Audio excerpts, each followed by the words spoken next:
tenho uma admiração por ela grande, Sim. porque assim, ela é da educação, né? Assim, o currículo dela é todo pautado na educação. E eu acho que ninguém trabalha mais saúde do que trabalha com educação. Porque trabalha aí com 40 pessoas dentro de uma sala e você multiplica por 10, 400 estão na mão dela. Assim, Exatamente. Né? E ela tem que tratar cada um, enfim, né? E tudo mais. E assim, uma das coisas que mais me chamaram a atenção, e hoje, quando você olha para trás, esse daqui é um feito assim, quase que não existe, né? Enquanto a cidade estava voltada, né, para a educação ainda, até naquele tempo, oitava série, ou ginásio, né? A Andrea trouxe uma coisa para Cajazeiras que meus irmãos, minha irmã, meu cunhado foram alunos, né? Trouxe o Colégio Objetivo, que hoje ainda é uma grande rede de educação do país, né? Naquele tempo já... Da América Latina, diga-se de passagem. É verdade. Mas onde foi que tu tirou da cabeça trazer o Objetivo para Cajazeiras? Que naquele tempo, eu acho que era uma cidade de 40... Qual foi o ano mesmo, André? O Objetivo foi... Nós abrimos oficialmente em 92. 1992. Diga aí. 1992. Cara, tá trazer o Objetivo para Cajazeiras. Cajazeiras. Né? Eu acho que tinha, 50 mil habitantes, 40 e alguma coisa. Vou até pesquisar aqui.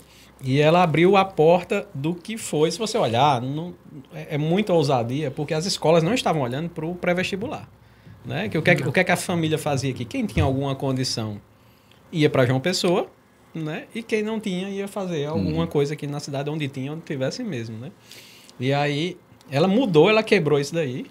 Hoje as escolas, eu estava olhando, comprei o material dos meus filhos essa semana e aí eu observei. Hoje as escolas estão fazendo o que o Objetivo fazia naquele tempo, que é ter um material próprio, que é ter um material já pautado daqui e dali. Então hoje você não vai mais numa livraria comprar livro de história da editora Atlas, livro de história... Não, naquele tempo... E então... O Objetivo já tinha cadernos né, de estudo próprio, que eu via isso, né, na minha casa. E assim, era uma coisa... Mas como foi? Conta essa experiência, como foi quando você abriu isso, como foi que você pensou, como foi? Eu me lembro muito, sempre que alguém me pergunta sobre isso, eu me lembro de uma frase de Rubem Alves, que ele diz assim: o prazer engravida, o sofrimento faz parir. Mas quando você tem a lógica dessa coisa de parir, esse prazer, ele volta redobrado, né? É o nascimento, é a criação, é uma cria sua. Então, o Objetivo, na realidade, ele já foi um processo que foi gestado com um cursinho pré-vestibular. Quando ninguém falava em cursinho pré-vestibular em Cajazeiras, na nossa região, no máximo até Campina Grande, né? E aí, quando eu volto para morar em Cajazeiras, eu morava em João Pessoa, fiz o meu ensino médio em João Pessoa, fiz a minha primeira graduação, que foi Serviço Social, também em João Pessoa. Quando eu entrei na UFPB, eu tinha 15 anos de idade. Então, na realidade, eu nem sabia qual era o curso que eu queria fazer. Mas o curso de Serviço Social foi uma escolha para dar de presente à minha mãe, que sempre quis fazer um curso de Serviço Social, mas não tinha... coragem de morar fora, de sair da casa dos meus avós, aquela coisa toda. E aí, como eu não sabia mesmo o que escolher, eu fiz o curso de Serviço Social, entreguei o diploma para ela e disse que queria ser professora e ela ficou enlouquecida. Apesar de ter sido uma grande professora, né? Minha mãe era apaixonada por sala de aula, pelo que fazia. Todo mundo lembra da professora Íria. E fazia isso com uma dedicação extremada. Mas a minha mãe vinha de uma geração em que a cultura era de que o salário de professor era um salário que não compensava, de que era um ofício em que você se desdobrava de trabalhar e era pouco rentável, ou quase nada rentável. Eram horas intermináveis de trabalho, mas aquilo para mim era fascinante.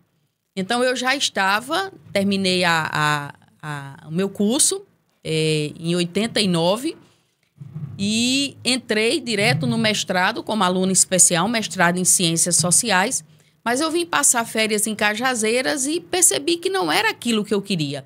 Não era ir para uma carreira acadêmica na área das ciências sociais. Eu queria, na verdade, era ser professora, porque na minha cabeça eu tinha uma memória afetiva da minha tia Ilma, que eu estudava literatura e língua portuguesa para fazer o vestibular com ela, e fiz o cursinho de língua portuguesa e literatura e redação com o professor Francilino, que é daqui de Cajazeiras, né? Pois é. Então, o professor Francilino tinha um cursinho no Espaço Cultural.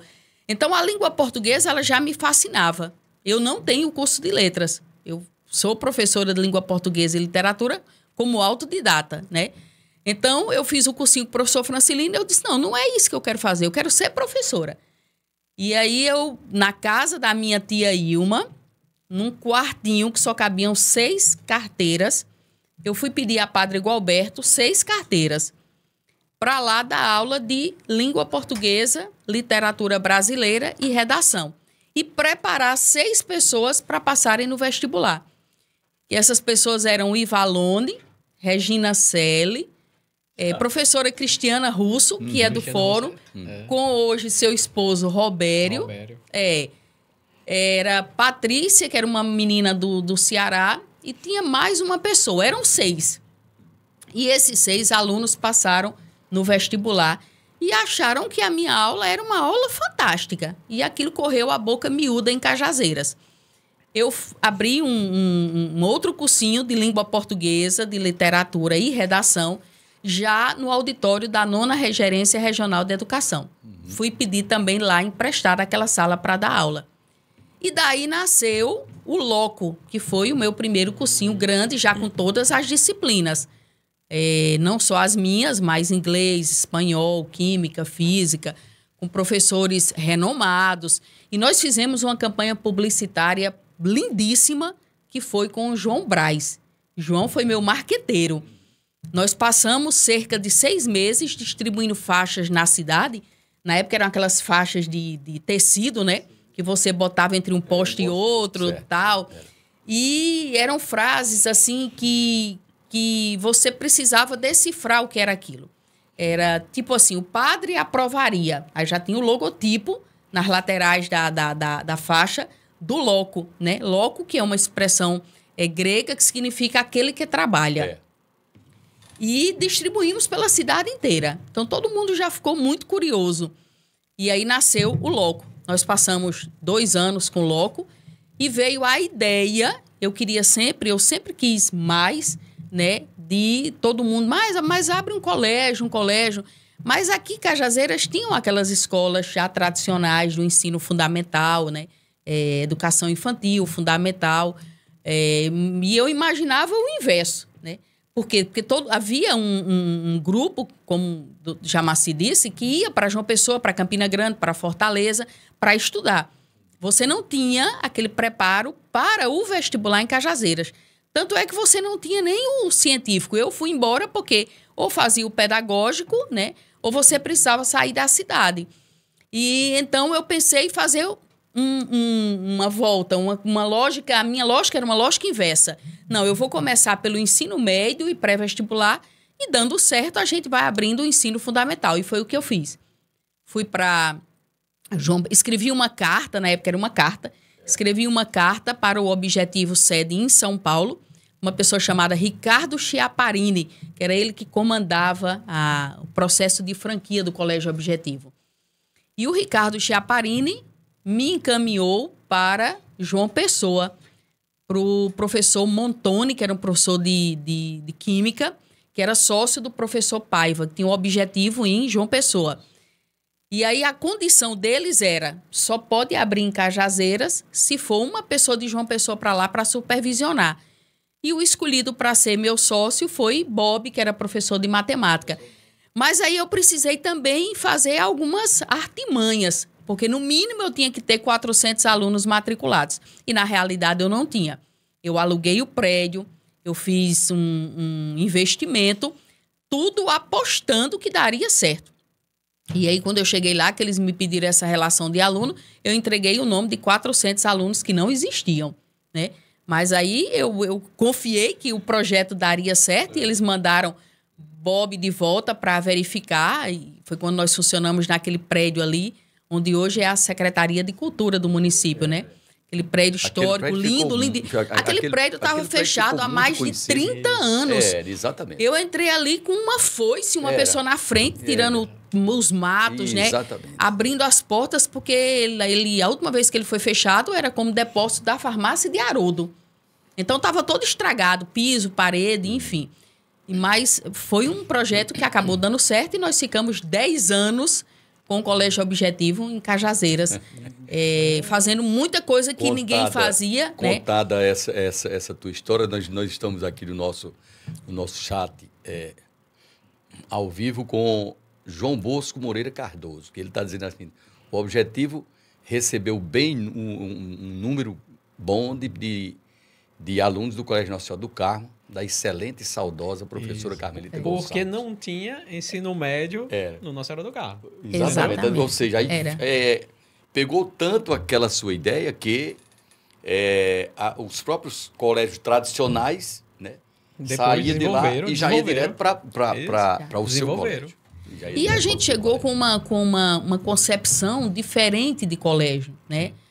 Um colégio que tinha seu próprio material, era elaborado pela sua equipe lá em São Paulo. Então, se o aluno de Cajazeiras estava estudando língua portuguesa com aquele material, era o mesmo material de São Paulo, Natal, Recife, Belo Horizonte, Campina Grande. Enfim, onde tivesse um colégio objetivo, era o mesmo material que o aluno de Cajazeiras tinha. Isso implicou também que a gente fizesse uma adaptação dos nossos professores. E a grande maioria teve que vir de fora. Era Campinas, João Pessoa, né? Campinas, João Pessoa, a gente alugou um apartamento para acomodar nossos professores. Era aquela equipe boa que vinha de química, física, matemática, biologia. Porque era outro ritmo. Era o ritmo mesmo para você preparar o aluno para passar no vestibular da Coperv, né? Era a ideia da Coperv. Jamaci é muito novo, não fez Coperv, não. Já deve ser tempo de Enem, né? Não foi Coperv. Você deve ser Enem, Manuel Neto um pouquinho para trás. Eu pegou aí a primeira e segunda etapa. Eu entrei na faculdade em 99,1. Mas seu processo seletivo foi via o quê? Era o nome e qual era o seu? Hein? O meu foi pela Coperv, vestibular da Coperv. 89,1, perdão, 89,1. Então você ainda foi Coperv. Era Coperv que elaborava as provas, Exatamente. E a gente teve que fazer essa adaptação inteira. Foi o primeiro colégio a ter sala climatizada. Imagina isso na década de 90, Léo. Exatamente. Primeiro colégio a ter sala climatizada. Primeiro colégio a usar o quadro branco com caneta, né? E tirar o giz dos professores. O primeiro colégio, entre uma aula e outra, era uma música que tocava. Nós não usávamos o sininho ou a campainha. Tocava uma música, a música de entrar às 7. A cada intervalo era outra música, a música do intervalo era outra. E para finalizar, o primeiro colégio que nós não fazíamos chamada, porque a gente teria que aquilo era uma perda de tempo. Então, os alunos tinham uma carteirinha que eles entregavam quando chegavam na portaria. Uma pessoa da nossa secretaria cadastrava no computador, né? Ainda de forma muito, muito, muito primária, mas ele tinha lá o nome. Então, por exemplo, Manuel Neto olhou lá na turma do 2º ano do ensino médio. Não está Manuel Neto. Aquela carteirinha, né, aquele nome, porque conferia todas as carteirinhas pela relação dos alunos. Então, Manuel Neto não estava, não tem carteirinha do Manuel Neto faltou. A gente telefonava para a casa da família, perguntando por que Manuel Neto não foi para aula. E pegamos muitos alunos que saíram de farda e ficavam ali nas oiticas, né? Sempre teve desses, né? Então, era uma oportunidade também que os pais tinham de acompanhar, né? Daquela forma. E ao final da aula, quando ia terminar a aula, faltando 10 minutinhos para encerrar a aula, passava uma pessoa devolvendo as carteirinhas. E ele só entrava apresentando a carteirinha no dia seguinte. Seria o primórdio de uma catraca. Pois é. Catraca digital. Isso. Catraca digital. A nossa era física, né? A fazer workshop, a patrocinar atletas de excelência, né? Nós tínhamos o professor Judimaci. Vocês tinham bolsa, né? Isso. Até hoje é raro, você imagina naquele tempo. Tinha bolsa, eu me lembro que tinha atletas. Tinha bolsa, Judimaci era aquele olheiro nosso, era professor nosso, é um grande amigo. Um abraço para Judimaci, um parceirão que a gente teve. Olha, nós fizemos tanta coisa, aqueles eventos grandes que nós fazíamos, aquela mostra de cultura que veio o Ronaldo Cunha Lima fazer uma palestra no Tênis Clube, Vital do Rego, o jornalista Luiz Augusto Crispim, Zé Marco e Emanuel estiveram em Cajazeiras depois de ganharem as Olimpíadas. Judimaci fez essa ponte com Gilmário Cajá, e trouxe para o colégio completamente lotado, muita gente achando que precisava pagar para ver, né? Eu ainda hoje tenho a minha camisa autografada por Emanuel. Então, veja a riqueza daquele momento, né?